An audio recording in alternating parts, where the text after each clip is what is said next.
Hey, so I want to show you how you can interact with physics and write super simple scripts in Needle Engine and basically give you a little introductory after a while. I know it has been a long while since the last video and I apologize for that. A lot of work has been done in the past few months, and you can see a lot of that when you look at our changelogs and our forums and Discord community and also our websites. But anyways, in this video, I just want to pick up making some videos again. So please let me know in the comments what kinds of videos you guys are interested in. And what is the stuff that we should show off more? It would be really helpful to get some inspiration from you. So in this video, I thought I just show some basic scripting, and for that I have downloaded a model from Sketchfab, this cute little bunny that I found. So let's just drop it in the scene. And all I've done so far is it's basically the minimal starter template. So you get the default Unity skybox and nothing else in the scene. Of course, you have our Needle Engine export info component, which is responsible for setting up the scene, for setting up your web project. So you can define your project folder, where your project goes. Usually we recommend having auto export on, which is responsible for exporting the scene when you save. And just to make clear what we are looking at here, or what our Needle project really is. So it is in fact a regular web project, a project that you could also create by hand when you just use three.js or any other web-based development. So you have your classical package JSON with dependencies and all that kind of stuff. And we also ship, oh, I'm sorry, this bunny script I prepared. we will recreate it in the video. So yeah, you have this package JSON, classical index HTML file, and it's a regular Vita-based project, so really nothing special. You can that means also you can integrate Needle Engine by just installing it from npm into your web project, and then go to Unity and go to your export info, add it to a scene, enter the path where your project is on disk, and that's it. Yeah, but I don't want to go into too much detail about that here. I think I said enough already. So yeah, let's just hit play, and this will trigger an export because, well, we have auto export enabled. And now when you open our browser, here it is, Bunny. Isn't he wonderful? Super cute, I think. I will link the description. I mean, I will link the creator of this asset in the description of the video, of course. And yeah, so what can we do with that?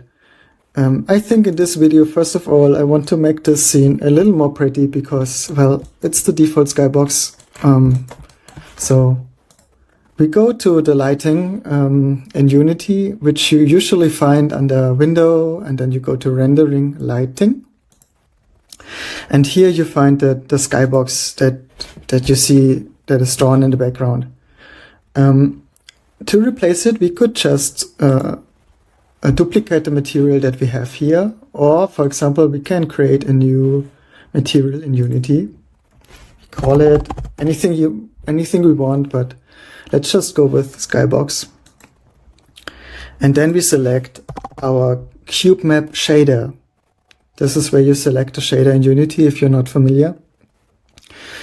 And we can assign it right away just so you see what it does. Well, it does paint our background gray because we haven't set an HDR image yet. So let's go and pick the blurred skybox that ships with Neil Engine. And well, it's still kind of gray, but what we can do is we can change the tint of our background color. And now we can make it really pretty. Like, for example, well, orange is cool. We can make it purple or blue, of course. I don't know. This is a Neil Engine project after all, so why not go with green? And yeah, hit play, export the scene, go to our browser, and here we go. Green light in the browser. Super fast, super easy. And it looks exactly the same as in Unity. Now, maybe by default, oh, I'm sorry, I messed up. By default, the environment light is set to skybox here. So what you see here is usually when you change the color of the environment light, everything in the scene will pick up the light. In our case, the bunny. So the bunny is right, so it will turn green or whatever color we assign here. And if we don't want that, we can change the environment lighting and say we want the lighting to be a gradient. This means that now these three colors will be used to light the content of our scene. I can show you how it turns out. Like, for example, if I change the ground color to red, you see the bunny is lit red from below now. And if we export and go to our browser, we see the same happens in the browser. The bunny is now lit red from below. I think it's a bit too strong here, however, so let's tone it down just a little bit and also change our background. I think I like the yellow more after all. Yeah. Next, our bunny floats kind of in the air. I mean, here in Unity we have a grid, but let's add a shadow to the scene. We do that by creating a new game object and add a contact shadows component. The contact shadows component, and let's just reset the transform so it's at the origin. And the contact shadows component, it draws a gizmo, which is a little bit hard to see with the skybox. So let me just turn off the skybox. You can do that here at the top of the scene window. You can turn off different effects. If you have post-processing, you can turn it off as well. And we can turn off the skybox. So yeah, the ground projection component, it draws a little gizmo. And that gizmo shows like the area in where the ground projection, the contact shadows are being rendered, and the height at which, how much of the scene will be used for casting shadows. And to change that, we can easily make it bigger. And now a larger area around our bunny is being used for casting a shadow. We can also just scale it in Y if we want to, but I think it's fine. And now if we export again and go to our browser, we see, yeah, cool. We have shadows below our bunny. That's nice. What else can we do? So we can, for example, make our bunny draggable by just adding a drag controls component to the bunny. And that makes that, it does what it says. We can now drag our bunny around. That's pretty nice. So you can also see the shadow getting lighter when it goes further away, when the bunny goes further away from the ground, which is pretty cool. Yeah. So I thought, what do bunnies usually do? Let's just remove that. Well, bunnies jump. Obviously, everybody knows that. And how can we make our bunny jump? So first of all, we need to add some physics components to our bunny. And we do that by, well, we can go to the physics tab. And here we have a bunch of components that Unity supports for physics.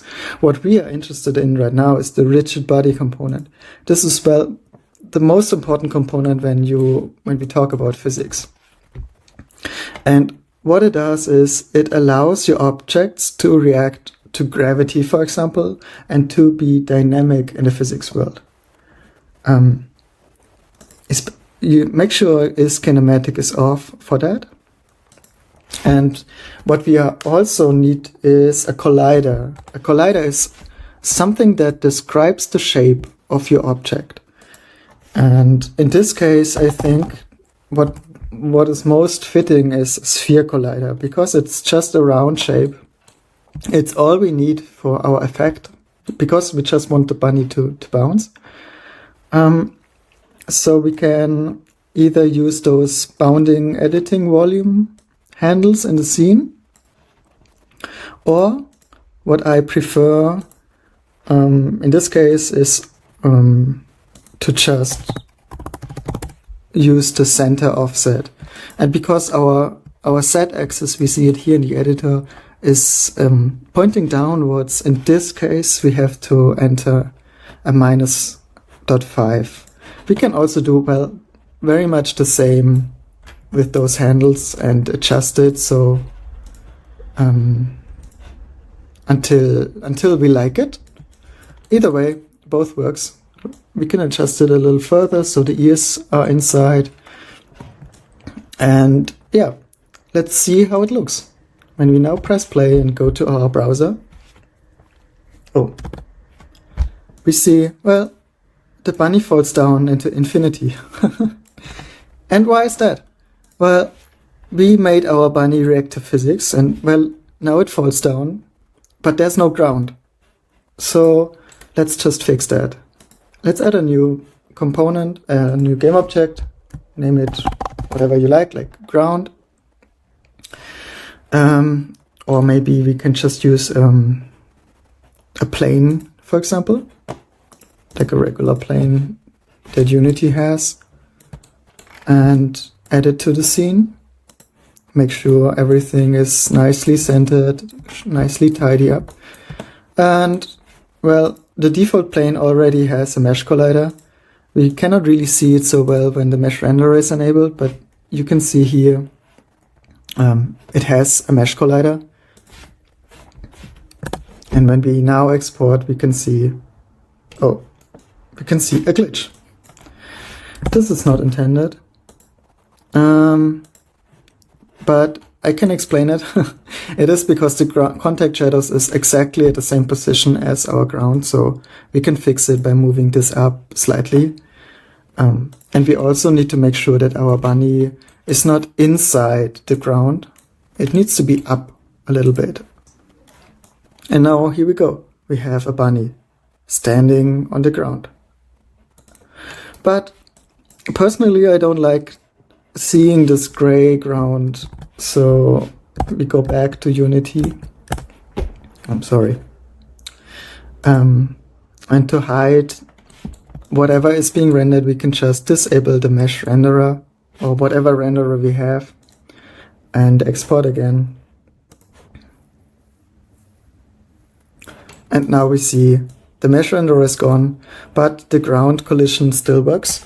So the bunny is still standing on the ground. Nice. But the bunny is still not bouncing. And for that, we need, well, first of all, we need to put the bunny up in the air. Because, well, it needs to fall down for it to bounce. And if we do that, we see it now falls down, but it's stuck. It's stuck and doesn't jump. And to make it jump, we can create a physics material. And the physics material goes onto the collider. So every collider has a material property defining how it reacts to the world. And the physics material has a bounciness property, which we can set to 1 in this case, because the higher the value, the more it bounces. I mean, more of the bounce is preserved. And if we look at it now in the browser, we see that the bunny is bouncing. Well, at least a little bit. And if we want this bounce to continue, we need to modify our bounce combine method, for example. Because when this collider touches our ground plane, then the bounciness values of both these materials are combined. And since one is at 1 and the other one doesn't have a material, it just takes the average, which is 0.5, so the bounce is a little less every time. In this case, well, we don't want that. We want the bunny to continue bouncing, so we just take the maximum.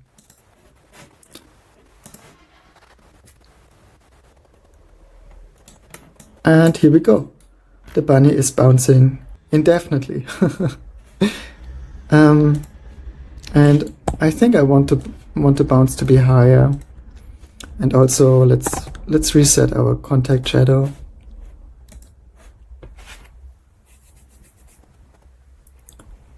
And here we go. The bunny is bouncing pretty high.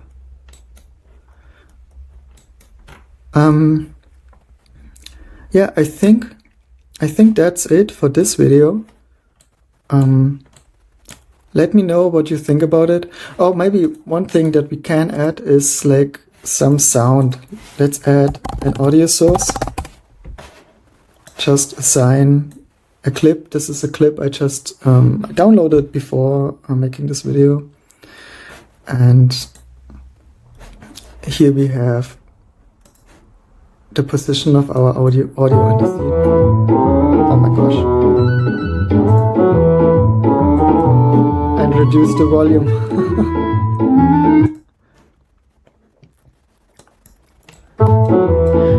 And what you also note is when I refresh the page is the sound is not playing immediately.